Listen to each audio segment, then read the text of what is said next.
Welcome back, wannabes and creators, to another episode of The Business of Art, the podcast that demystifies business for artists.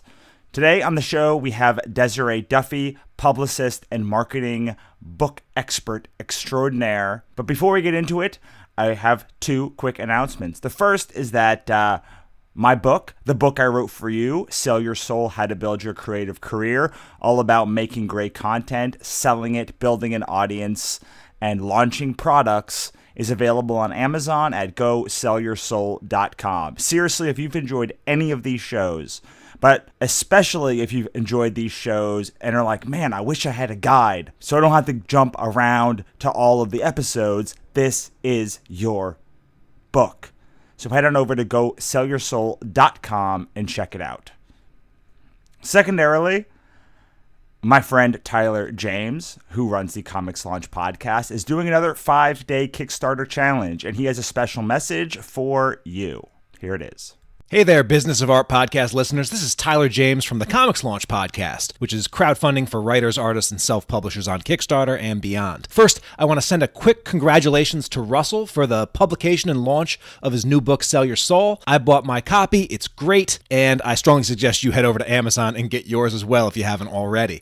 And second, I wanted to tell all of the writers and artists listening out there who are thinking about launching a Kickstarter project in the near future, I wanted to make sure you know about the upcoming 5-day Kickstarter challenge that I'm hosting this month. Now, starting on September 18th, I'll be leading hundreds of creators through 5 short challenges to plan their first or next wildly successful Kickstarter project in just 5 days, even if you have no crowdfunding experience, no audience, or even a no project idea at this point. It's absolutely free to join and a great opportunity to connect with other talented and like-minded creators to help you get ready for your next best launch. To find out more and to sign up for this live challenge, just go over to comicslaunch.com/fall challenge. That's comixlaunch.com/fall challenge. Thanks again, Russell, and thanks for listening to The Business of Art. So that was Tyler James from Comics Launch. I was part of the first Kickstarter challenge, and he's just made it bigger and better since then. So go check it out today.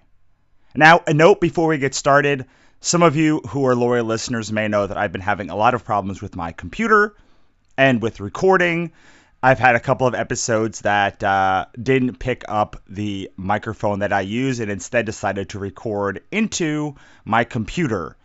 And these episodes, this episode and the next episode, are 2 of those episodes. So I'm sorry for the crappy audio quality.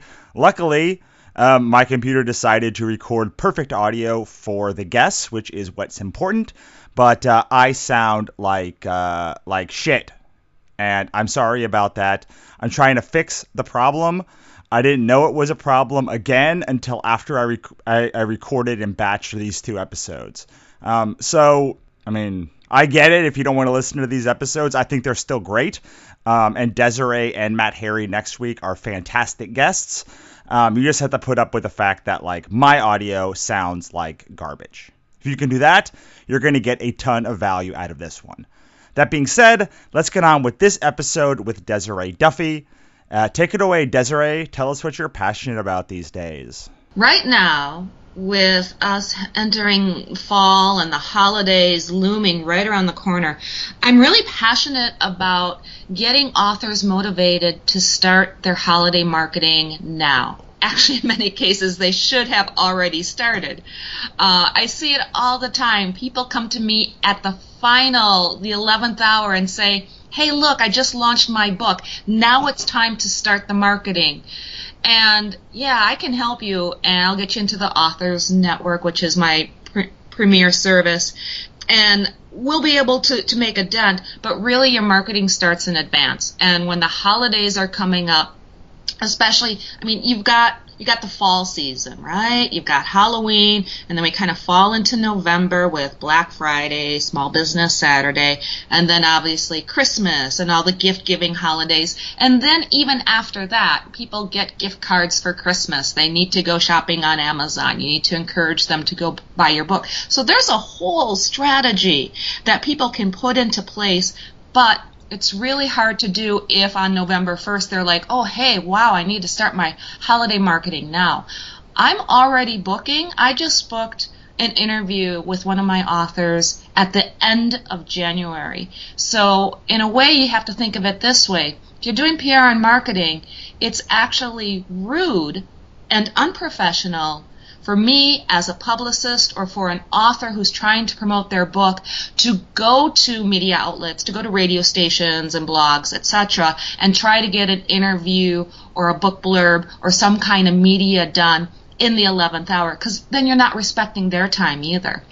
So to sum that all up, what I'm really focused on right now and passionate about, because this is fun, like this time between the end of summer and the beginning of the me, it's just like you're on top of that ski slope, about ready to go whoosh down, because it goes so fast. It's so much fun. I like the spirit of all of the seasons. People are generally in a good mood, and it's just a great time to promote and market your books. So right now, that's what I'm passionate about. Awesome. All right, so that leads me to my next question, which is, okay, so I am, this is probably, well, for me, it's always been the toughest time to put together a promo package, because I'm going up against, like, all of the heavy hitters are, like, releasing their best books for the holidays around this time. So what do you do to compete against all of those other books that are already at the forefront of people's minds for the holiday season? You know, every audience is different, and I know you understand this particularly. If you're an author and you have your genre, if you built up your audience, whether that exists as an email list or you have your Facebook fans, whatever, every place you have an audience, you have fans, you have people who are hungry for your books. Always start with that. That's your core. Don't worry about what the big guys are doing. They're doing it in mass, and I understand that that can seem like you're battling the 800-pound gorilla, but all those indie authors out there really do have the ability to tap into their audiences, especially if they are very niche and they have that way to kind of strike a chord with people who are really, really interested in something very particular that they have to offer. So I wouldn't worry about that. Now, things to be cognizant of is if you're doing advertising, for example, online, Facebook ads, Twitter ads, Google Adwords, etc., your rates are actually going to go up this time of the year. So you really need to focus and pinpoint your audience. To talk maybe just a little bit about Google Adwords or Facebook ads. The reason I like doing ads with those two platforms in particular is because it gives me the ability to really drill down into audience interests. And the closer you get to the interest of your audience, the greater likelihood you have of making a sale. So make sure that you're balancing the ability to drill down, hit that target audience against the return on your investment or the cost that it's going to take you to get there, because you are competing with more keywords. But that's also where you have to be just a little bit more intelligent. And I don't want to go too far on like an AdWords or an SEO rant here, but no, go as far. So I'm going to back up just a little bit because I want to explain what keywords are for people in your audience that might not be aware. So keywords are a list of words that you do for SEO and or for Google AdWords, or you can do Bing advertising as well. And these words are... What is SEO for people that in the audience that Sure. don't know? Search engine optimization. So I have a website. I want to draw people to me.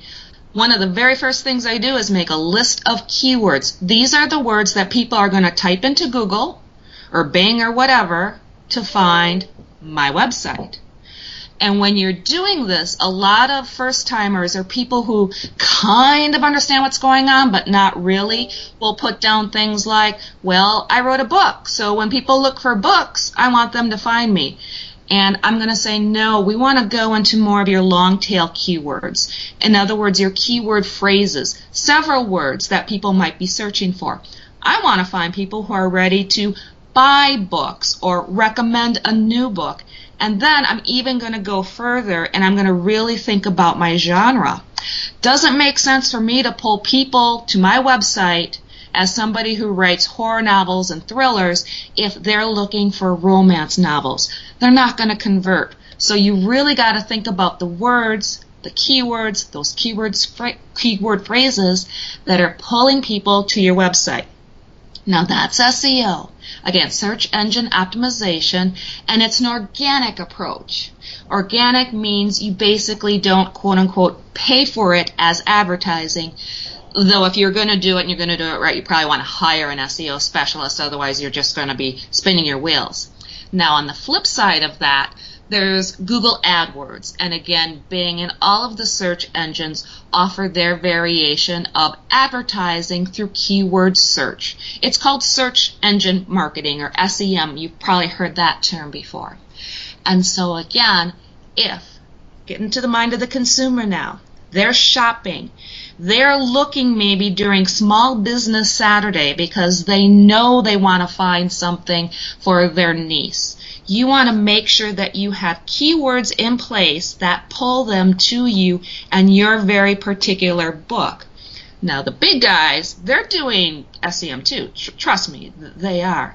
But because they have so many different titles and so many different books, chances are they're doing it in a much broader capacity, whereas, again, you can zero in on the keywords that are going to pull people to your site and then hopefully make a conversion. Excellent. I love it. Small Business Saturday is the Saturday of Thanksgiving, correct? Yeah.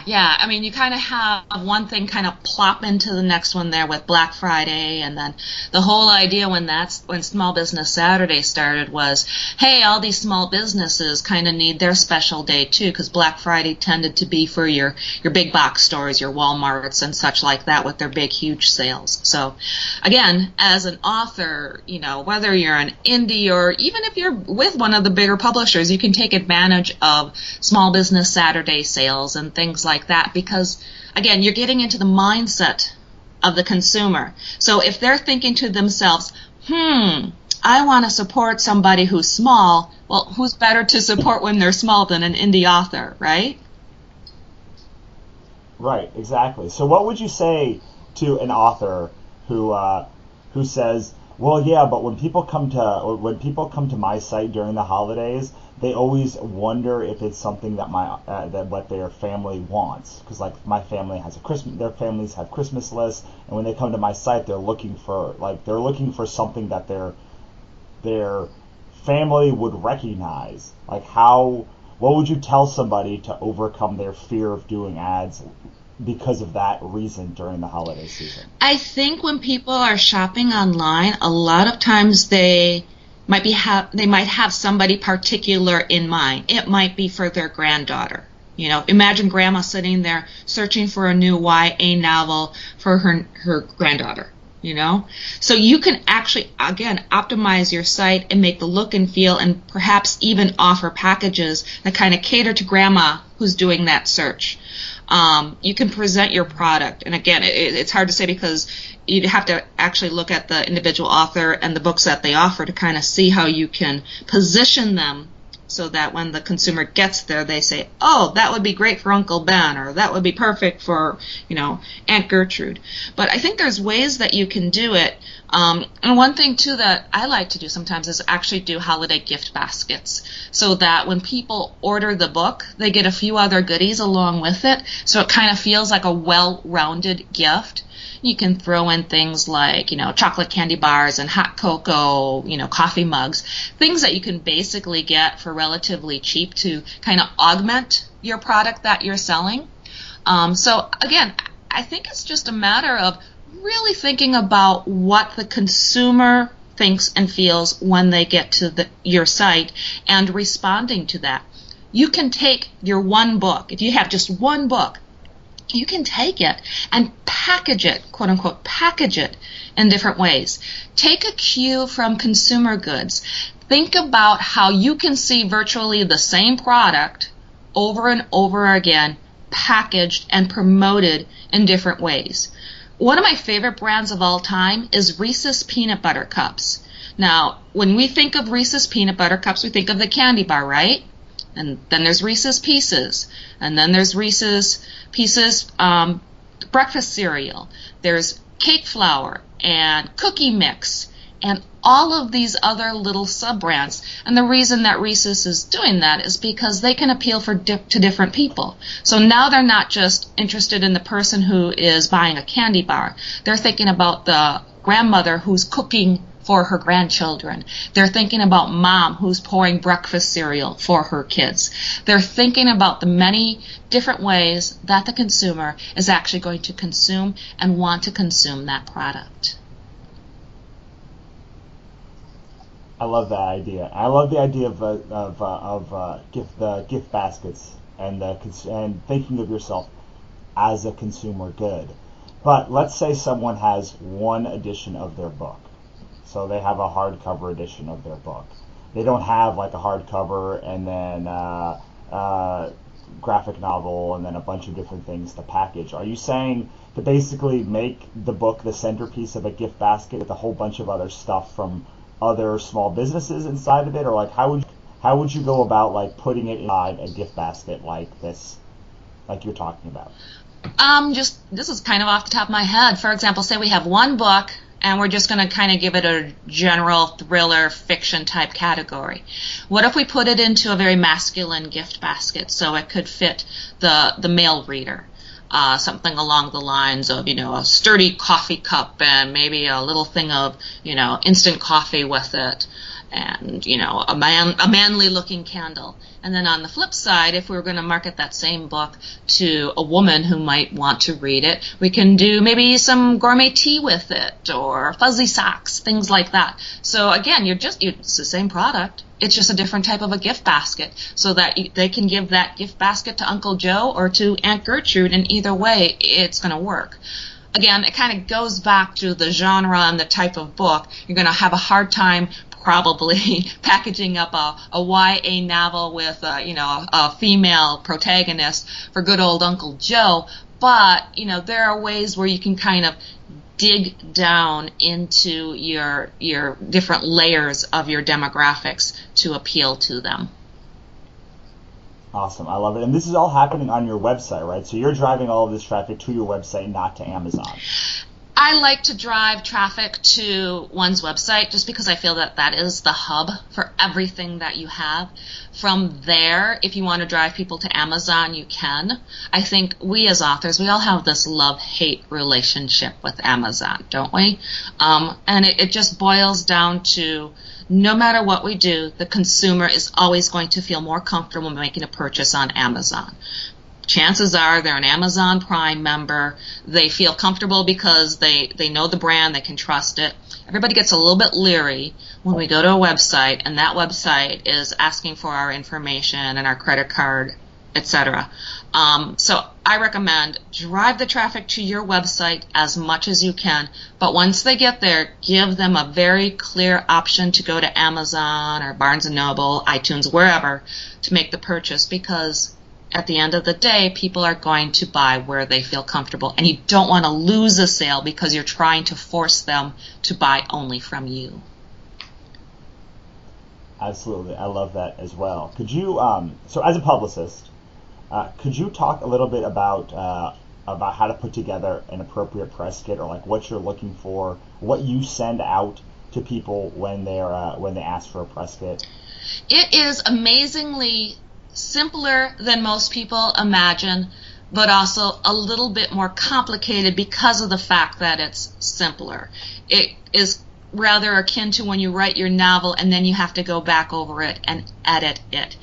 It's really easy to put together these big old honkin' comprehensive press kits that have way too much information. Me, as a publicist, when I'm pitching somebody, the very first contact that magazine or radio show or whatever has with me is a paragraph and one link, and I just want to hook them in. It's very similar to when you're writing the hook for your book or your log line.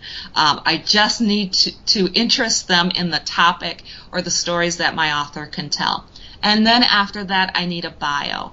A lot of times people come to me and they have, a page or even 2 pages of a bio, and really I need maybe a paragraph or 2. Very similar to when you write a resume, don't pad it. If you're a relatively young author and you've only got 1 book under your name, don't try to go into stuff that you were doing in high school and on the debate team, etc. You just need to make it relevant. And also make it, think about, again, before we're talking about getting into the mindset of the consumer, now we're getting into the mindset of the producer or the talk show host or the blogger. What are they looking for? I always tell my authors I need the story behind the story, because there's a really good chance they don't want to just have you on the show to talk about your book for an hour, even though they're going to get around to that. They want to know why you wrote that book. Why are you an expert? Why are you an authority and somebody that they want to talk to? I've had people, and I do have people, clients, who've written memoirs, and it touches on mental health. This author, I am now getting on different types of mental health, wellness type shows with doctors and authorities. So there's always a way for me as a publicist to take that author and position them as somebody who is interesting to talk to. And then that goes back to that bio and that background information, just making sure that I have a couple of bullet points or things that I can take and pitch the author with. If you've done traveling to research your book, that makes you interesting. So I might want to know about the different research or the historical relevance of what you've written, so that we can go on shows that might want to look at the underbelly of the history of a certain location. A lot of my authors, excuse me, tend to, lean toward genre fiction as well. So this time of the year with Halloween coming up, it's fun to pitch them for different shows that, are like about, haunted locations and things like that. I recently had one of my authors on America's Most Haunted, because he knows a lot about the different haunted history in Los Angeles. Even though his books are fiction, he did the research, which makes him an expert, which gives me the ability to pitch him for shows like that, because that's what they're looking for. So again, going back to the press kit, you've got your bio, you've got your little pitch or your little log line, and then a nice headshot. I can't say this enough. I'll get a headshot, and, I've had to Photoshop nails in the wall behind people's heads because they just, whoever took the picture, it's not like they weren't thinking or whatever, but they just didn't realize that it needs to look polished and professional before I can send it out.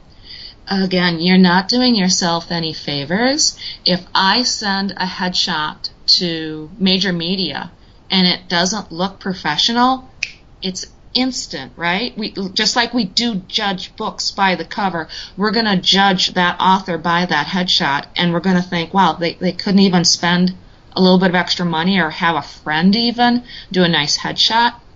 And then, speaking of the book and the cover, I need that as well. I need to give people an idea of what the book looks like. And it's not just for pitching. It's once I actually get them placed, perhaps it's in a blog or an article, those pictures, the book, the headshot, all of those images, a lot of times are used to actually augment the actual page of the article. So those things all get put to good use. So those are the main components. The other thing that I will add, especially once you start to actually book those interviews, is to have a list of questions/talking points. And a lot of times I just do these questions and talking points. I don't wait for the media person to ask me for them, because I want to give them as much as I can to make their job easier. My job as a publicist is to make that producer's job so freaking easy that when they need somebody, they're going to be like, hey, I'm going to call Desiree because, dang, she's got everything in order. It just goes bam, bam, bam.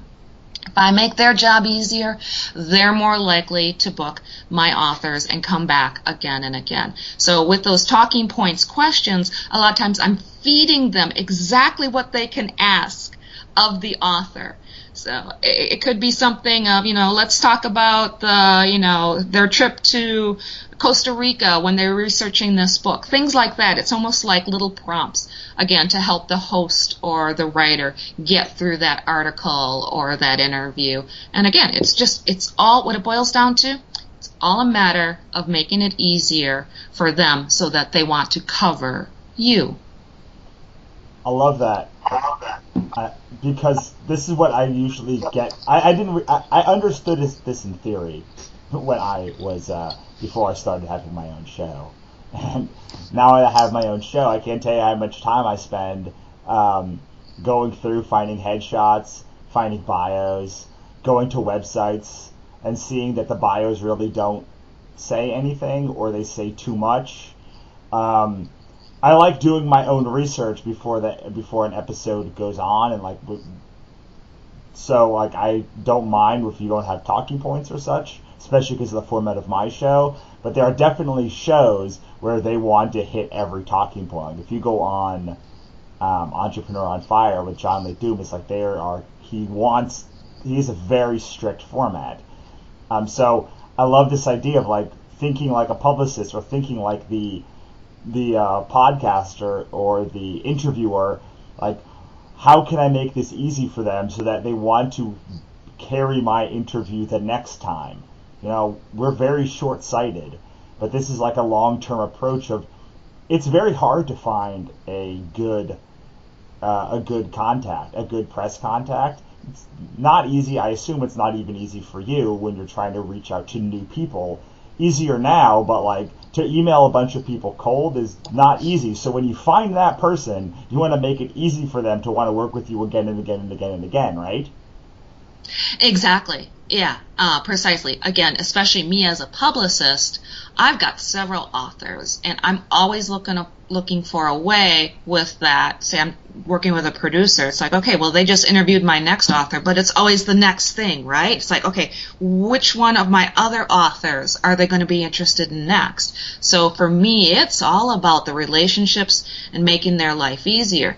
Now, even if you're an author and you're thinking to yourself, well, I'm just me, I'm just pushing me, so what do I care what happens with this producer after I do my interview? I got what I needed, right? Well, you shouldn't even think like that, because I can't tell you how many times I make a connection with a producer and they're like, oh my God, you know what? This guest will be perfect on my friend's show. Hey, I know a producer over at XYZ.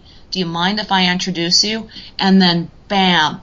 That's how it's done. That's how relationships are made in this business. That's called networking. So even you as an author, once you establish that relationship, whatever you do, don't burn any bridges. Don't, act unprofessionally. Don't give them any reason to not think, hey, this author was so amazing. I now have to tell all my producer friends about it. And within the media business, you never know. That little producer, and I should call them a little producer, but that producer at a small market radio station out in the middle of Kansas might have a relationship with a big producer at one of the top 5 DMAs. So you don't want to come across unprofessional. You want to be friendly. You want them to want to recommend you to people they know. And I even saw it very recently. Oh, another thing, it's not hard to do. Look at Facebook for possible media contacts. Just last week, I saw somebody who was on my friend's page, but I had somehow they got there. I didn't really know this person. And he was kind of lamenting a little bit, because he does one of those shows where it's kind of science and the imagination meet, and it's about UFOs and speculative type stuff. And he basically was lamenting because a potential guest kind of was rude to him and said something to the effect of, oh, I only do legitimate science shows. I'm not going to do your show. And I actually felt bad for the guy, because it's like, darn, that author or that potential guest, now you just ruined it. Maybe this show wasn't right for you, but to come off with a cocky attitude like that, now this guy, who probably has a whole network of friends, isn't going to recommend you for any other shows. And there might be shows that actually fit a little bit better. And then, of course, I took advantage of that situation, and I messaged him and I pitched him, and now I have one of my authors on his show coming up in November. Yeah, that's great. I love when you're talking about that it's all about relationships and all about networking and all about expanding your network out little by little and how it can exponentially increase over time. because I can't tell you how often I get someone to be like, hey, do you have a press list? And I'm like, yeah, I do. I have a press list. I have a press list, my press list, that is not going to work for you because like none of these people know who you are. What works for you is like find some press that like know you and then work out from there. I remember back years ago, I would buy press lists and buy lists expecting like, oh, it worked for somebody else, so it would work for me. And it worked a grand total of 0 times because you have no relationship with that person when you're emailing them. Yeah, exactly. And in the world of PR, list management is everything, and there's many different schools of thought. Back in the day, quote unquote, so to speak, and I'm talking, even as far back as 10 years ago, it was a different animal, and your press list or your Rolodex was kind of like your clout. As a publicist, people would literally ask you, before hiring you or bringing you on for a project, how fat is your Rolodex? Who do you have to bring to the table? And that is still true. Now, what the internet gave us was something really, really cool and really, really bad at the same time. It gave us the ability to create huge databases of press contacts. So whereas back in the day, you kind of had to hand cultivate all of these contacts and put them in your own list, your own spreadsheet. With different programs like Cision and Meltwater, where you can basically buy access to a database or buy access to the ability to make a list, any journalist virtually can go in there and make these lists. And what ends up happening is these reporters, the journalists, the bloggers, etc., they just get inundated. So again, on the bright side, it's really, quote unquote, easy to create a press list as compared to what it was, quote unquote, back in the day. But the negative side of that is that those lists and those reporters who are on it just get slammed so much that you are just noise in their inbox. If you even make their inbox, chances are you're going directly to spam. So with that in mind, there are different strategies that you can take. I still use my big ol' honking lists. And this is the way I explain it to my clients, too. I'm not just going to go and blast your information to these guys. Yes, I'm going to do that. I can also break down my list according to beats or the type of topics that journalists cover. So, for example, if I have a new book coming out and it's centered around the health and wellness industry, I'm not going to pitch that necessarily to somebody who I know only wants to write about sci-fi and fantasy. It just doesn't fit. So I can basically cull down my lists and create custom lists for somebody and pitch just to them. Additionally to that, what I do a lot of times too is I kind of start very broad, think of it like a funnel. I'm going to do this big scattered shotgun type of a thing to kind of see if anything comes back. Sometimes you never know too. Sometimes the reporter that you wouldn't think is interested in something suddenly is. They might be because they have, if it's in the health and wellness industry, for example, it might be, oh, well, I have a niece who has that, and that's interesting for me. So even though they don't normally write about it, they might. You just don't know unless you pitch them. So after I do that kind of shotgun effect, I'll go back in, make those custom lists, do custom pitches, and then it's kind of like pounding the pavement where I'm looking for the journalists and the reporters who I feel would really benefit from this type of author. I can go and I can look at what they've done in the past. If they've done similar stories, I can kind of appeal to them that way. And that's where I'm going to take that pitch and make it a little bit more specialized so that I'm really drilling into what the potential reporter or journalist is looking for. So that's kind of my approach in a nutshell. And again, as far as the way people do PR and the way people manage their lists, I don't know if there's a quote-unquote right way or one way to do it anymore. I know of a lot of publicists who are like me who do different strategies. And sometimes the only thing that really matters is if it works, then it works. And then that's what you do. Absolutely. But it's But there is some wrong things to do, like just blast out the same thing to 10,000 people and expect a good result. Like, there's not necessarily a right way, but like, that's a pretty wrong way to go about it, right? My list, I have right now in constant contact about a little over 14,000, and that's not even all of my contacts. I just kind of kept it under the 15,000 mark so I didn't have to pay the extra money for constant contact. So what I do is I have a very big list, and once a month I will give them the heads up on all of the authors that I'm currently representing. It's one time per month. That list is pretty much used to, quote unquote, getting that pitch from me, so they don't necessarily mind it. And like I said, a lot of times I'll get very little response, but key in on somebody who might have a special interest, it's just like you struck gold. So for me, with this big old honking list, and because of the fact that I've got many authors under me, it makes a little bit more sense. The problem, though, you have, and this is why sometimes authors who are doing their own marketing and PR, if they're just pitching themselves, they have less of a chance on their own to appeal to somebody. So again, imagine I got a tip sheet, and I've got 7, 8 to 10 authors on it, like a little blurb about each one, and I'm sending that out. If you're a journalist, you might not necessarily be interested in the sci-fi fantasy authors, but all of a sudden, darn, there's this memoir set in Los Angeles, and I'm doing a story about Los Angeles history. Now I've kind of keyed into them. So with that big old honking list, it kind of depends upon how you're using it and your expectations from it. I recently had a journalist from the AP, the Associated Press, respond to a mass pitch that I did. And, it's one of those things where fingers crossed, right?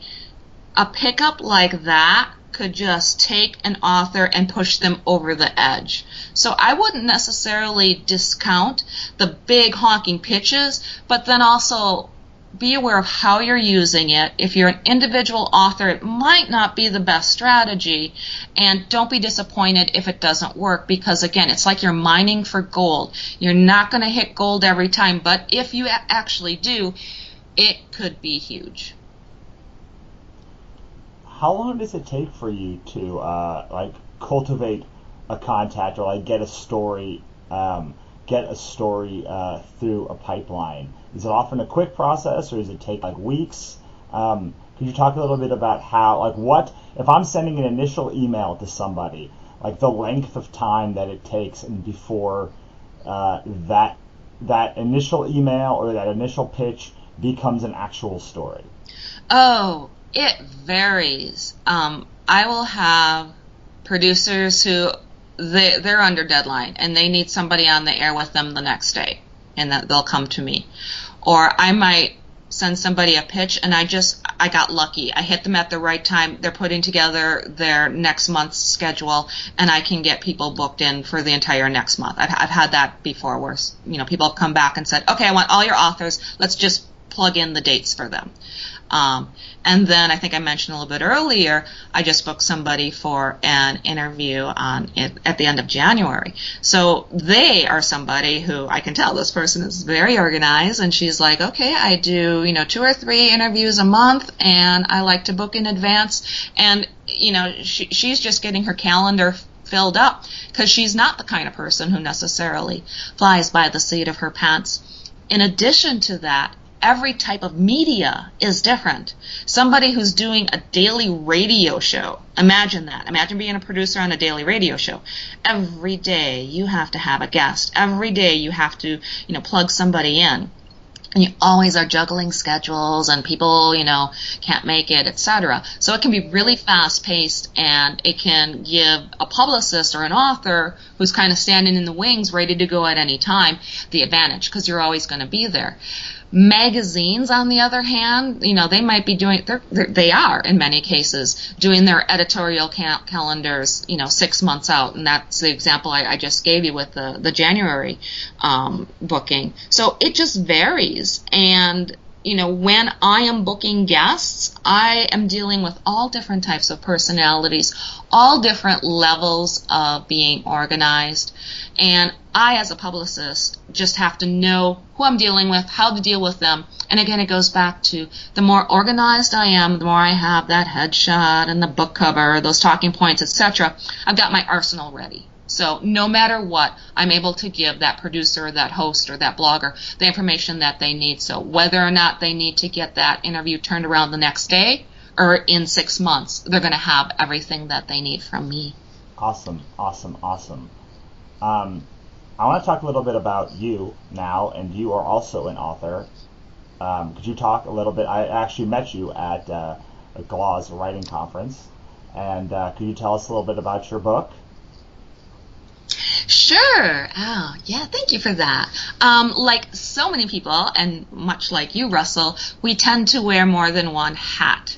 So my little story in a nutshell is I've worked in over 20 years. My quote-unquote professional gig was vice president of a digital marketing agency, and we had lots of different types of clients, from software companies to nonprofits, real estate, consumer goods, fashion, you name it. We had those types of clients.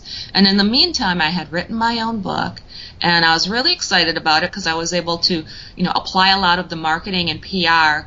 The integrated marketing techniques is technically the industry term for it, to my own marketing. And I realized really quickly that marketing books was so much different than any other type of industry out there. And I know I'm, kind of preaching to the choir at this point, Russell, because you become a master at so many different elements of online marketing and event marketing for books. It really is so much different than what I would do for consumer goods or for a service industry, etc. And I really loved writing. I love books. I love authors. So that's what inspired me to start my own company, my own Black Château. Now, back to my writing, I actually wrote a book. It's called Obliette, A Forgotten Little Place. It's under the nom de plume Vanta en Black. So if you're kind of wondering, I'm searching on Google or whatever, just look under Vanta en Black, or you can even go to vantaenblack.com and you can see the book. And yeah, it's a book of fiction, and I totally enjoyed writing it and marketing it, and it's really served as the catalyst for me to launch my own company now, Black Château, where I'm helping other authors and doing their marketing and PR for them. Awesome. What's the book about? Now, do you know what an oubliette is? I have no idea. I have been wondering, this is one of the questions that I wanted to ask, because I have been wondering this since I met you years ago. What is an oubliette? Okay. It literally was a hole, like a pit, inside of castles where they would throw people to forget about them. That's literally what it means, a forgotten little place. And when I first heard about these types of places, it was just a really creepy, cool, gnarly idea, right? And I was watching one of those documentaries, and they were talking about how they pulled out the bones from over 150 different people from this oubliette at Leap Castle in Ireland. And this was apparently the most haunted castle in Ireland. And I just thought, all of those people who were basically left to die in that oubliette, they had a story, whether they were there because their enemy wanted to get rid of them, they were a criminal, maybe they were innocent and somebody just wanted to make sure that they got rid of the person who was standing in the way of their inheritance. There's a story behind all of those people, and they were all kind of brought together in this horrible, despicable way to share one grave for eternity. So that was the inspiration for my fictional novel called Obliette, where it's set in a castle in France, and it's several different intertwining stories from people at different points in history, in French history, who died in this oubliette. And then there's a modern day storyline of two sisters who are drawn to this castle, and one of them is the one who can eventually save the spirits that are trapped inside of it. But things get kind of twisted and gnarly and spooky and creepy, and it all kind of comes together quite spectacularly at the end. That is totally different than what I imagined what Oubliette meant, or what the story was about based on like just looking at that cover. I totally did that. Thank you. Yeah, go buy that thing. And I want to end with talking about Black Château and and how authors can get in contact with you. Could you talk a little bit about what you do at Black Château? Sure. It's blackchateauenterprises.com. I'm easy to find on Facebook and such, Instagram as well. And basically, I can do full service marketing and PR for authors. Everything from website design, development, graphic art, social media, online advertising, SEO, etc. And I do have clients that take advantage of that. The meat and potatoes, though, of what I do is called the Author Network. And that concept came about, again, when I was doing my own marketing and PR, and I really just asked myself, what are the main things that authors are looking for when they're marketing and publicizing their books? What do we really want? And I realized, well, darn, those reviews are hard to get, aren't they? I want reviews. I want people who are honestly reading my book and reviewing them. And then that review strategy kind of extends not just for Amazon, but kind of a social media buzz too. So whether the reviewer is posting it on their own blog or website, on social media, Facebook, Instagram, Twitter, even Goodreads, it's just a matter of getting reviews for your book, right? The next thing I realized is authors have worked so hard. They want the recognition in the media. They want to be able to do interviews or have people write about their books, do, more professional book reviews on different websites and blogs. Again, it goes back to a lot of my clients are indie or small press authors because they don't have the big guys and the big bucks behind them. But if they can get, a couple of interviews and articles under their belt, that's something that just kind of helps raise their profile in so many ways, not just from a branding perspective, but even SEO, and people now can start to notice them. The last thing you want as an author is for somebody to have heard about you, go to Google, and they see that on Goodreads there's no avatar and there's no reviews. And then they go to Amazon and they see that there's no reviews. And their search results only come up with 2 or 3 little things. What is much better is when they see the reviews and then they also see that, oh, this person had an article in, say, the Huffington Post, and on this website somebody interviewed this author. So that kind of helps, again, raise the level of awareness and raise your branding and your profile. And then the other thing that I found that authors are really looking for is just some kind of consistency. And what I do with the Author Network is every month there's an article that we write where we combine several of the authors or books together in one article, and then we push that out on what are called publisher sites. And by publisher sites, I mean like you have your CNN, your Mashable, your Time.com, People.com, Oprah.com. And I'm not even going to say that it's a mysterious way of doing it. It's native advertising. And I use a platform, and I take that article, and I push it out there so that, again, now we have content. We have an actual article that you can say, hey, look at this. I'm in this article, and isn't that great? And additionally, you're getting that branding, that awareness, and then people who actually click on those articles come back to the article where they can learn more about the author, more about the book. They get a link to the book page on Amazon as well as the Amazon or the author's actual website. So I'm pulling and pushing traffic back and forth.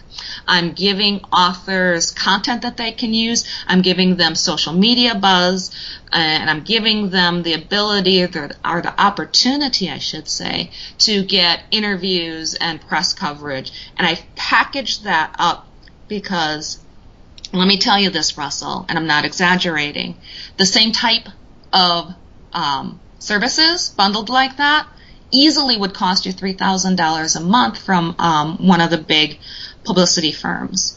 And I basically structured it in such a way that I got the cost down to $500 a month, because the whole idea behind it is, let's face it, we as authors, we don't necessarily have tens and hundreds of thousands of dollars to put behind a marketing campaign. So I made it affordable so that authors can get just a little bit of all of those things that they really, really want and need to promote their books. And that again, that's called the Author Network.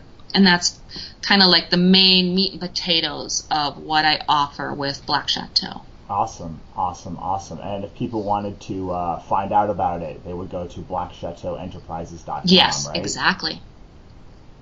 All right, so here is the last question that I have for you. This is when all of the artists and writers that have a sign in the background come on and wake up, turn around, or let's perk up, and you get to impart to them the one piece of advice you want them to leave this with to go on. It could be something you talked about already. It could be something you haven't talked about yet. But what do you want the authors that are listening and the artists who are listening to leave this interview with?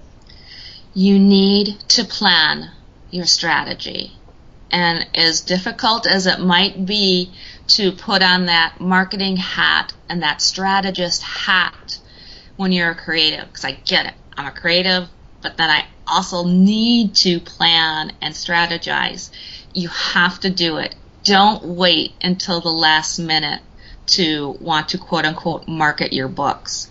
There's a strategy that you need to have in place a month out, 2 months out, 3 months out.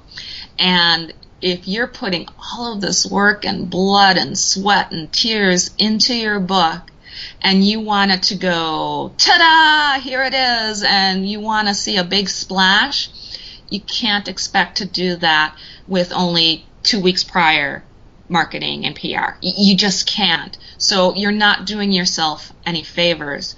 I've had authors say, oh, but I can't afford it, so I have to start now. And I just think, wow, how can you afford not to after you put all that time and energy into it, and now you want to rush everything in the 11th hour. Give yourself time, plan, strategize, make a calendar. It doesn't have to be very complicated. It can literally be just an outline of 6 months before my book is released, this is what I want to do. This is when I need to make my press list. This is when I need to do my first press release announcing that the book is coming. This is when I want to start taking pre-orders for my book. There's all sorts of little benchmarks that you want to map out so that you can plan for along the way, so that, again, you don't release your book to the masses and then decide you're going to start doing marketing and PR. Awesome. I love it. Thanks so much, Desiree, for coming on. I really appreciate it. Russell, thank you. I had a lot of fun. I appreciate it too. So that was Desiree Duffy. I hope you enjoyed that one. If you did, go find her online and tell her how much you appreciate her coming on. And don't forget to go buy my book, Sell Your Soul, How to Build Your Creative Career, at GoSellYourSoul.com. It's just $5. If you've enjoyed any of these shows, I promise you the book is packed with content. Also, please, please, please go rate, review, and subscribe to our show on iTunes, Google Play, or wherever you get your podcasts. And that's it, wannabes and creators. Have a great day. I will see you next time.